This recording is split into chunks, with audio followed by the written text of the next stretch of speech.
এই 11 নম্বর কোয়েশ্চেনটা দেখা যাক। ঠিক আছে, 11 নম্বর কোয়েশ্চেনটা কি বলছে? মানব দেহে খাদ্য পদার্থকে ড্যাশ পদার্থে পরিবর্তিত হতে হয় যাতে অগ্ন্যাশয়জাত উৎসেচকগুলি তার উপর কাজ করতে পারে। ঠিক আছে, আগ্নাশয় অর্থাৎ প্যানক্রিয়াস বলা হয়। ঠিক আছে, তো আমাদের অ্যাকচুয়ালি খাবারকে কিসে পরিবর্তন করতে হয়? অ্যাকচুয়ালি খাবারকে আমাদের ক্ষারে পরিবর্তন করতে হয়।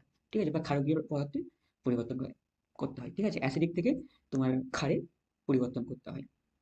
সো আর এটা পরিবর্তন করে তোমার হচ্ছে বিল জুস।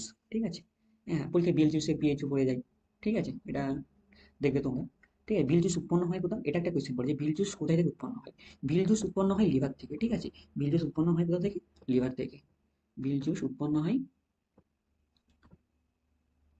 বিল জুস বিল জুস উৎপন্ন হয় কোথা থেকে? লিভার থেকে। এটা পরীক্ষায় কোয়েশ্চেনটা পড়ে। আর বিল জুস স্টোর হয় কোথায়? লিভার থেকে উৎপন্ন হয় কিন্তু গোল ব্লাডারে স্টোর হয়। ঠিক আছে, অপশনে এটা দেওয়া থাকে গোল ব্লাডার, কিন্তু অবশ্যই তোমরা এটা এটা মাথায় রাখবে যে বিল জুস আমার লিভার থেকে উৎপন্ন হয় কি, হ্যাঁ, কিন্তু স্টোর হয় তোমার গোল ব্লাডারে। ঠিক আছে, আর এই বিল জুসই তোমার খাবারকে অ্যাসিডিক থেকে ক্ষারকে বা ক্ষারে পরিবর্তন করে। ঠিক আছে,